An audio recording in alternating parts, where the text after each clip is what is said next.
আসসালামু আলাইকুম, কেমন আছেন সবাই? আশা করি আপনারা সবাই ভালো আছেন। কুকিং রেসিপিতে আপনাদের সবাইকে স্বাগতম। আজকে আমি আবারও আপনাদের সামনে নতুন একটা রেসিপি নিয়ে হাজির হয়েছি। আজকের রেসিপিটি হলো আলু দিয়ে খুলসা মাছ চচ্চড়ি। আপনারা যদি আলু দিয়ে খুলসা মাছ কখনো চচ্চড়ি করে না খেয়ে থাকেন তাহলে একেবারেই মিস করবেন। এইভাবে একবার খুলসা মাছ আলু দিয়ে চচ্চড়ি করলে খেতে অসাধারণ মজা লাগে। তাহলে চলুন ভিডিওটি শুরু করা যাক।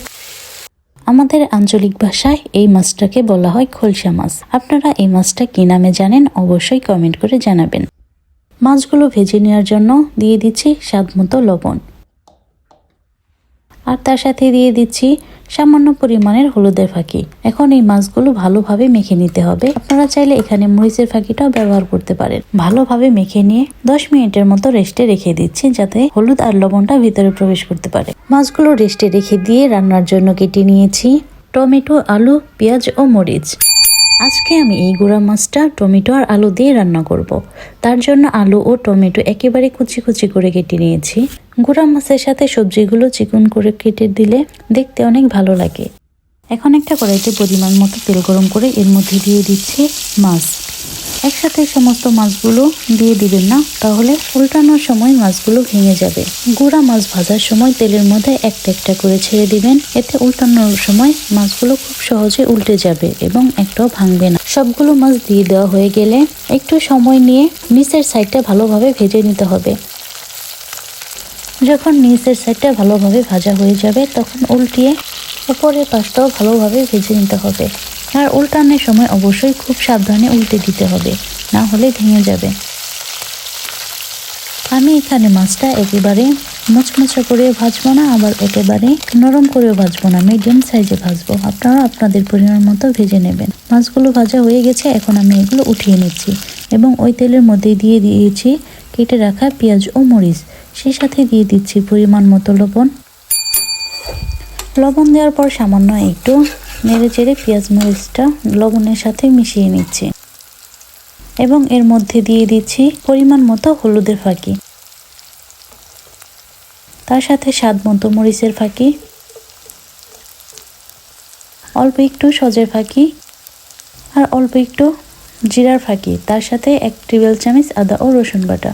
নেড়ে চেড়ে এখন সবগুলো মশলা আমাদের ভালোভাবে কষিয়ে নিতে হবে। এখানে আমি আমার সবজির পরিমাণ মতো সমস্ত মশলা দিয়ে নিয়েছি।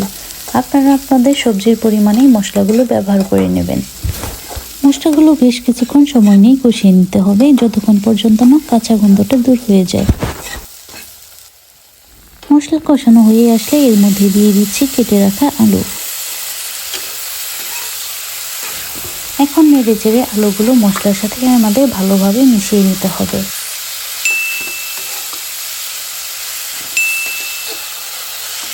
নেড়ে চেড়ে আলু যখন ভালোভাবে মশলার সাথে মিশানো হয়ে যাবে, এই পর্যায়ে একটা ঢাকনা দিয়ে ঢেকে রেখে দিচ্ছি, যাতে আলুটা খুব তাড়াতাড়ি সেদ্ধ হয়ে আসে।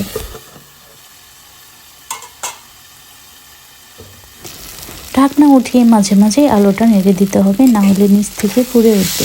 বেশ কিছুক্ষণ নেড়ে চেড়ে নেওয়ার পর আলুটা যখন 70-80% সিদ্ধ হয়ে আসবে, এই পর্যায়ে দিয়ে দিচ্ছি কেটে রাখা টমেটো।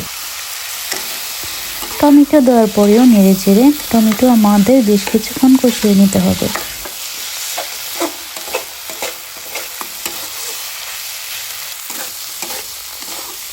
বেশ কিছুক্ষণ কষিয়ে নেওয়ার পর টমেটোটা যখন সেদ্ধ হয়ে আসবে, এর পর্যায়ে দিয়ে দিতে হবে পরিমাণ মতো ঝোল।